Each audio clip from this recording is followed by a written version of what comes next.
പിള്ളേരുണ്ടടാ എന്ന് ലൂസിഫർ കാണാത്ത ആളുകൾക്ക് എമ്പുരാൻ കാണാൻ സാധിക്കുമോ? ലൂസിഫറിന്റെ ഒരു കണ്ടിന്യൂറ്റി ആണോ? എങ്ങനെയാണ് ലൂസിഫർ കാണാത്ത ആളുകളോട് എന്താണ് രാജു പറയാനുള്ളത്?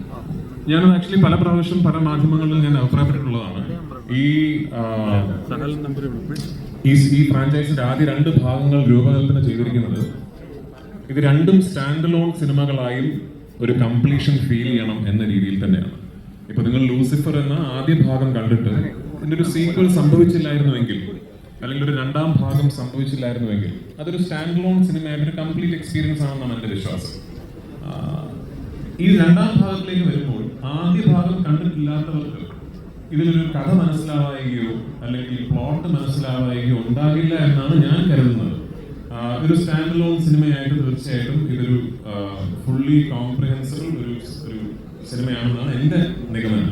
ഓഫ്കോഴ്സ് തിയേറ്ററിൽ സിനിമ കാണുമ്പോൾ ചില ഡയലോഗുകൾ വരുമ്പോൾ ഈ ഡയലോഗ് എന്തിനാ കൈയിരിക്കുന്നതെന്നൊക്കെ ആദ്യത്തെ ഭാഗം കാണാത്തവർ ചിലപ്പോൾ ചിന്തിച്ചേക്കാം. അതൊരു റീകോൾ വാല്യൂ, ത്രോ ബാക്ക് എന്നുള്ളതേ ഉള്ളൂ. എന്താണ്